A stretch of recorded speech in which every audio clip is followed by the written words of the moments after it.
Hey, welcome back to my channel, Best Practice Gaming. My name is Rob, and today I'm doing some time quests and some more brick quests here in the Drowned Lands. So I've already got my truck set up for one timed quest, so let's take a look at it.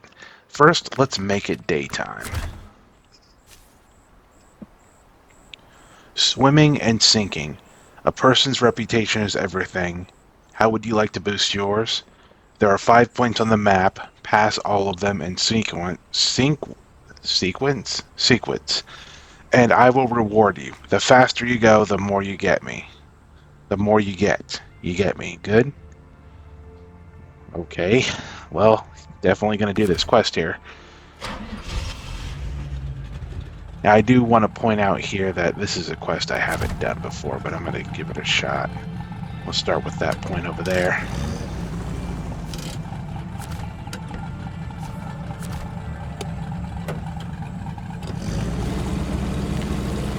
And for this quest, I got the Chevy out with me, so this shouldn't be too bad here.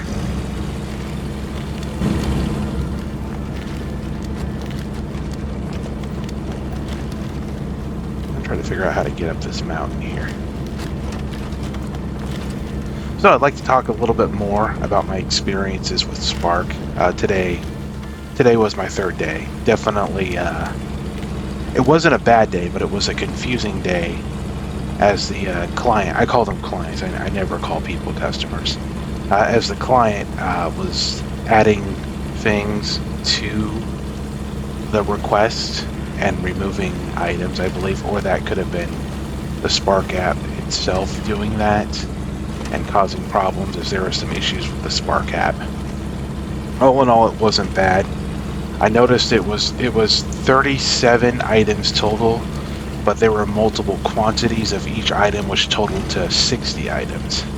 So I think that just might be a way on how you can get more items in one go. So that was interesting. I really enjoyed it. It was a lot of fun. The first portion, or the first drive, which I probably should have talked about first, that was like a delivery with some items that required a signature. So I thought that was interesting because at the top of the app it said contactless, and I thought it would be contactless, but the app itself, when it came to interacting with the client or the customer, as most people would call it, it wasn't very intuitive and it was kind of slow. So I definitely put that in the feedback. When it came to customer interaction. But all in all, it wasn't too bad. Gosh, I hope the truck is still going here. Oh yeah, it's going.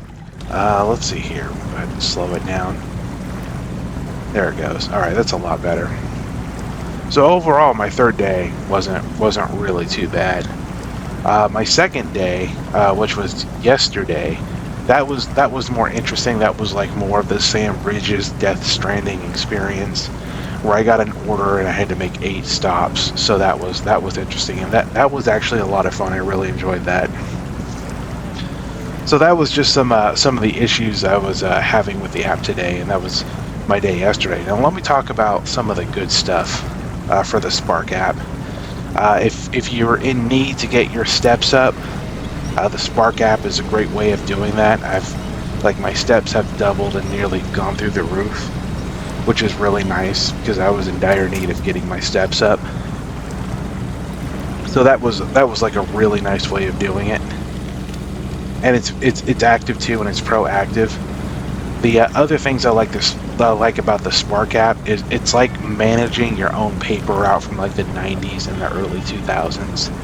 So you got to be cognizant of all your items, who they're for, where they're going, stuff like that. And then you just got to read the information in the app about how to get the items to the clients there. And it's fairly straightforward. You don't have to write anything down. The app keeps track of all of that for the person or for the driver. So that was a lot of fun. That was interesting to find out. There are two types of shopping you can do with the app. There's picking up, which you would just go to a Sam's Club, or a Walmart and hang out in the parking lot and they bring the items to you. And then there's going inside and doing the shopping experience. I like doing the shopping experience. I have a lot of fun meeting the associates there and talking to them and getting the help that I need to find the items. One of the things I never do is I try not to hunt down the items or go out of my way to try to find them if they're missing, and that's because they could just be out of stock. I'll always go and ask where an item's at or ask if they have the item in stock, but sometimes it's just out of stock and it's just not there. So that's just one aspect to it. Other than that, I'm really enjoying it. I was on Spark today from like 4 to 5 and then from 6 to 7, and there was just, it showed it was busy, but there was nothing coming through. So I'm definitely going to try it again tomorrow. I definitely recommend the Spark app as like a good experience. If you're like 16, 17, 18, or 19 and you've just got your vehicle, it can definitely stand in as a paper route, and it's definitely some great, what's the word I'm looking for? I want to say experience. It's a definitely great experience for learning like how to work and hustle and work with money and stuff of that nature, how to keep track of items, how to organize. Now I already knew how to organize and keep track of like multiple items and stuff like that, but it's definitely like a good entry point to learning how to manage your own business if anybody ever wanted to do something like that, because it's basically what you're doing. Like you're out there by yourself and you're managing yourself. So I definitely recommend it from that standpoint. But again, that's just a recommendation, so you just have to take that for what it is. Nobody actually has to do Spark or any of these driving apps at all. And for my own like personal safety, I don't go out after 5 and I don't drive around at night, so there is that. Let's see here. I'm talking about the Spark app and I'm doing all this driving, but I'm losing track of where I'm going while driving in a game. I think it's kind of funny. It is absolutely incredible how in no way Expeditions driving and SnowRunner driving are barely the same. SnowRunning has a lot of deep swamps and mud. Expeditions, not so much, at least the map I'm on. Now that could change later on. I'm in the Arizona maps for Expeditions, so I'm just starting out. But I'm going to continue to compare and contrast both games here. And Expeditions itself seems more challenging, less intuitive than SnowRunner. SnowRunner seems pretty intuitive and fairly easy to get a hang of once you start playing it regularly. Whereas Expeditions, the controls are all inverted, so I personally struggle with it. Alright, that finished that swimming and sinking contest. Let's take a look at my other trucks here, because I have 2 other trucks positioned.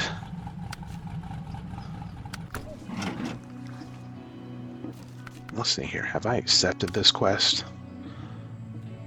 Here we go. Pavel has been waiting excitedly all night for his shipment of bricks.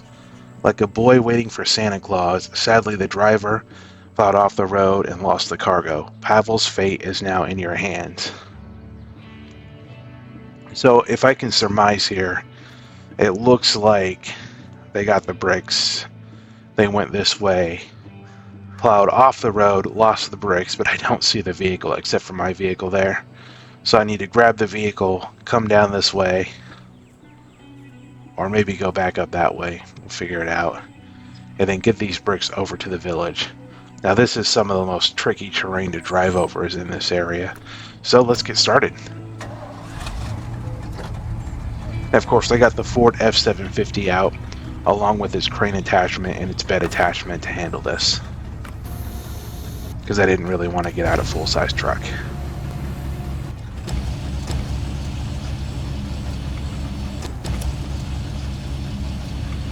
I think the word I'm looking for was spark when you're out there by yourself. The word I'm looking for It's definitely experience, but responsibility is the word I'm looking for. It's definitely a lot of responsibility. That's what I'm going for.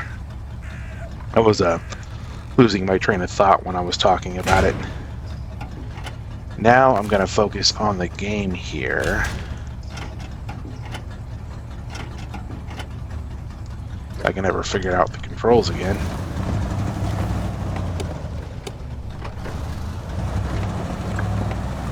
I'm going to drive down the road here and get these bricks over to the village. And I can see why they would need bricks in this region. I mean, this is just basically a region with one main road going through it, then a bunch of forestry service roads everywhere. At least that's my take on it. When I used to drive roads like this in the Northwest, there were just like forestry service roads. Most of the time, for those old logging roads, they were kind of roads that just went to nowhere. So that was the thing you see with like old logging roads. They're roads that go to former logging sites, or they just go to nowhere, or they might even go to like abandoned towns or stuff like that. That I've seen a couple of times.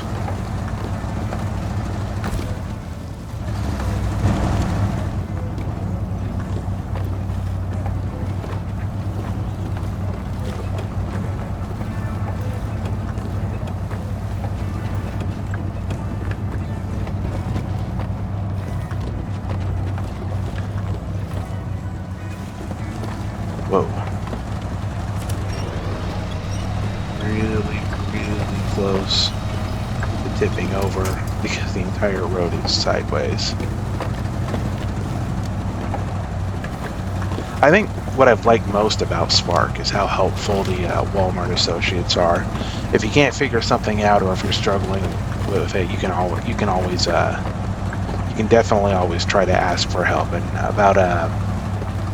about maybe like 4 or 5 times out of 10, you can definitely get some good help. It just depends on your location and where you're at. The other times out of 10 is just they're too busy, or they're working with customers, or there's like lines everywhere because it's Walmart, which is more like seems more like an airport to me than anything else. An airport with like food and groceries.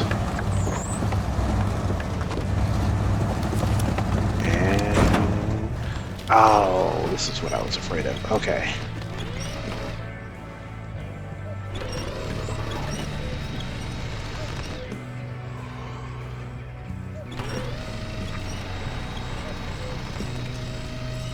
Come on, turn back over.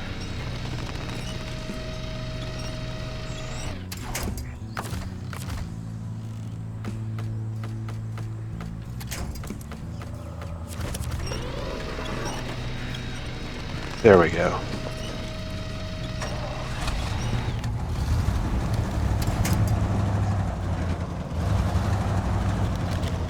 I don't even know why I was driving up on that side hill over there. Truck probably could have made it on its own to that little gap right there.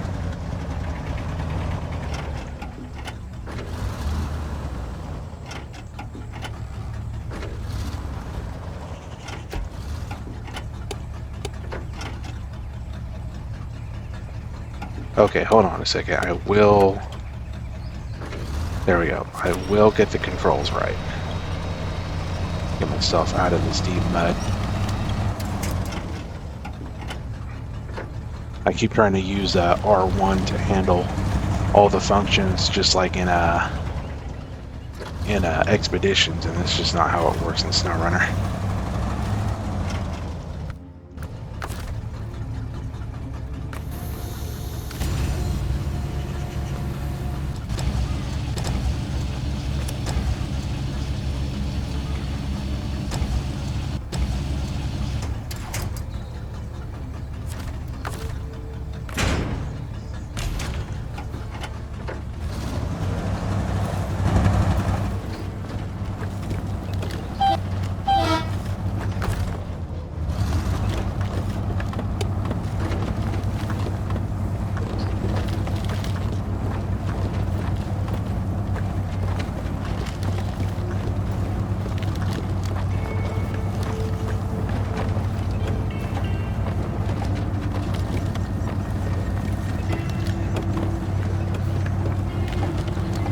one of these days I'm going to have to do the most challenging trail contest and just pick a trail out of a map that I think it's the most challenging. That would like just be like my own bias on that, but I think I'm gonna do that. Like once I finish playing through all the maps here, and if they ever decide to stop releasing maps, or I just might go up to map 12 and try to select the most challenging trail out of all of them, like a 1 through 3 trails here for SnowRunner. That's the most difficult to drive on. Okay, so I'm right here. I have to get down this way and get over to the village, so this shouldn't be too hard. It's definitely going to be a tricky drive, but it shouldn't be too hard.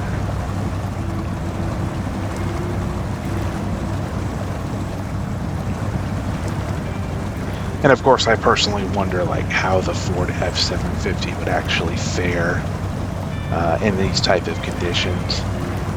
Both like the latest model and this 1980s model right here.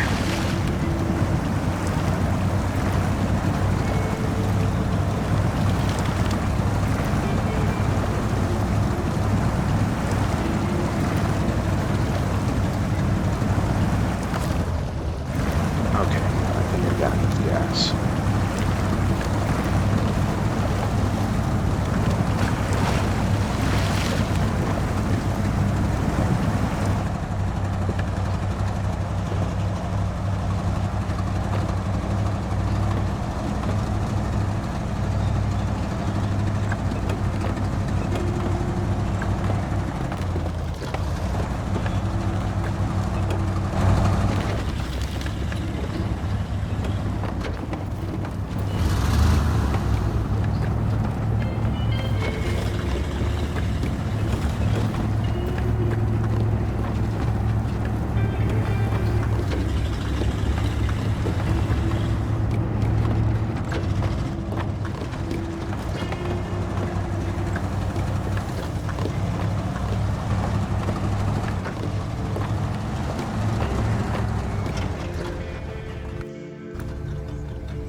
And it's those tilted roads right there that make me really nervous.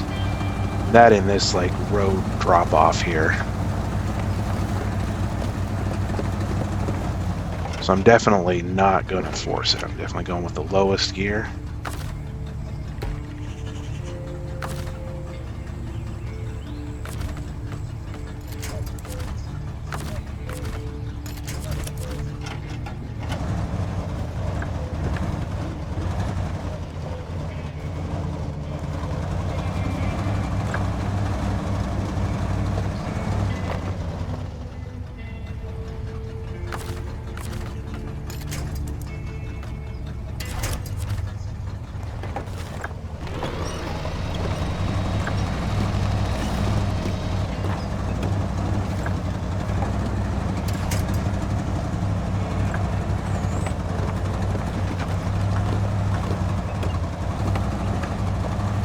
Basically, for like this trail right here, you need one of those rock crawling vehicles from Expeditions to get over this trail.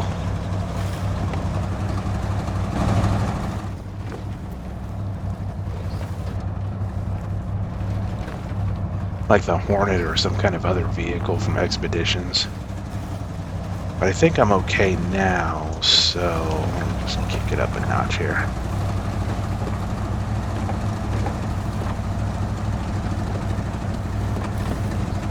I think I can make it to the village now. I remember my first drive on this trail, I just like fell down that way. I think I was driving the Taiga, and I forget what I was holding, but it was the Taiga with the side trailer, and it just fell right off the edge of the cliff and into that water down there, down over there. And it wasn't just back there; it was like right here, over there. like beyond that little cliff's edge because I just wasn't paying attention. It actually took me a long time to learn how to play SnowRunner. And even then, I'm not like the best at it. There are definitely people who can do a bunch of unique things with it that I can't.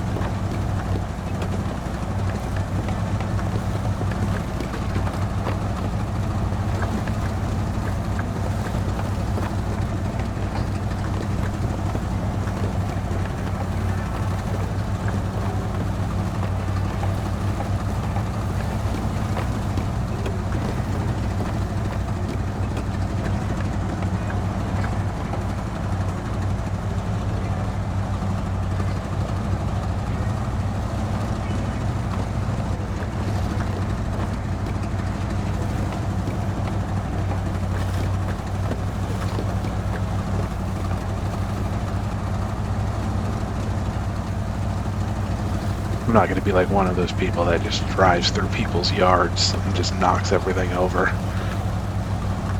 You just knock the fence over, knock their like little beehives over. I'm not going to do that. I'm just going to go around here.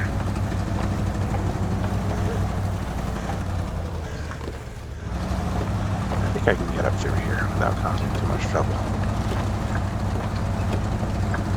That's what I was talking about right there. I was trying to avoid all of that.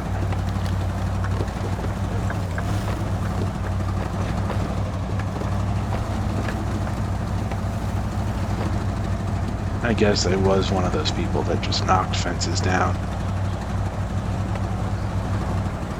Now, I personally wonder if the houses actually look like this in this region. They just kind of look like log cabins that were just like put together.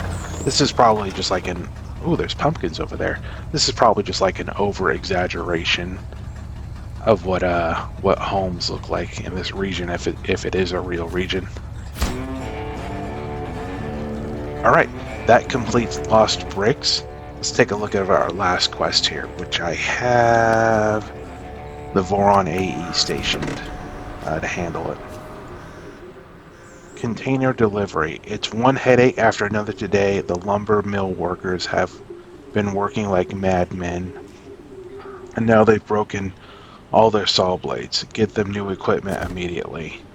So I'm not quite sure where I'm supposed to get the trailer from, but let's go ahead and just accept this quest and see what happens. Okay, so it's over there.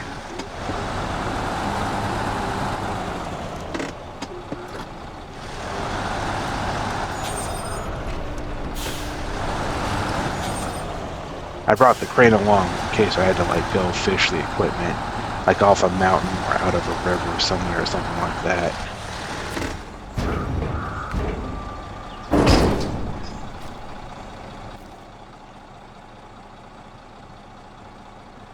Oh, okay, so I'm just going down over there. Alright then. That should be simple enough.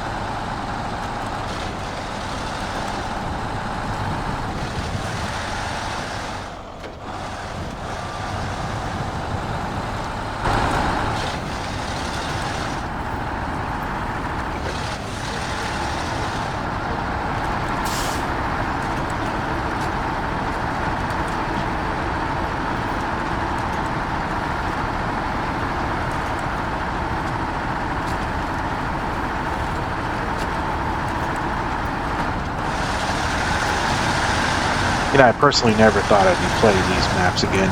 I remember when I beat the first 3 maps. This is long before the DLCs or the extra maps or anything like this. I thought that was just it for SnowRunner, and they were just going to do another like SnowRunner game, but that wasn't the case. It just kept releasing maps and new trucks.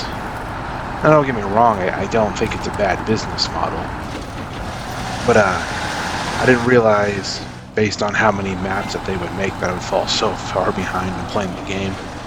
I don't think I picked it up until about 2 years later, after the first 3 initial maps I finished.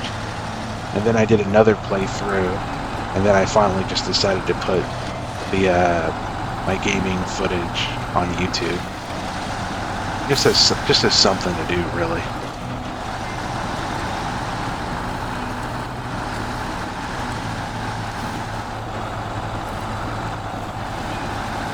And what was very surprising about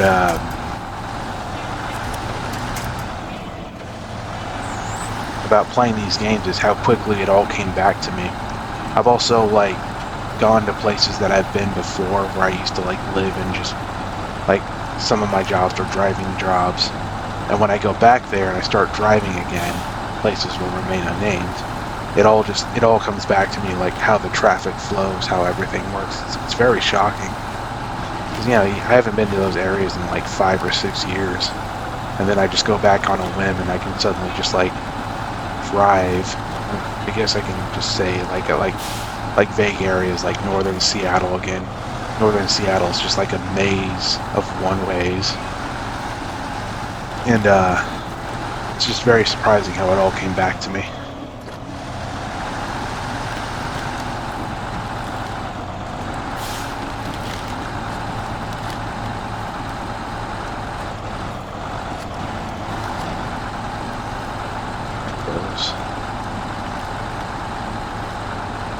I honestly don't think a truck would be able to do something like this in real life. It could possibly be, but I'm looking at the angles and I'm looking how high the trailer is, and it's just something else.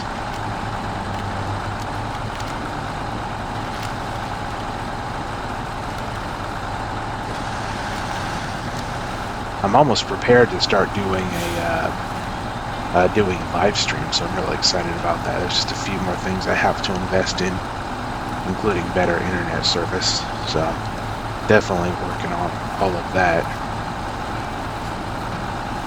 Probably in like another 6 months, I'll be fully prepared to do something like that. Well, this is good enough. We'll just keep going this way. I'm gonna slow it down because I know how the roads are.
All right, looks like I got silver in that container delivery. Says there in text that I'm a real hero. I think it's kind of funny. Or it says you're a real hero. Anyways, that's it for my playthrough of SnowRunner. That was just doing side quests in the Drowned Lands.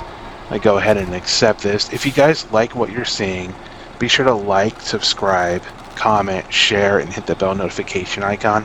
If anybody has any questions about Spark or has any experiences about Spark, be sure to comment below and I'll definitely respond to that. I think it's definitely interesting. And it's the closest thing I can get to actually like being my own boss and driving around. I can't do truck driving for health reasons and medical reasons. So with all that, have a great day to everybody and have a great weekend.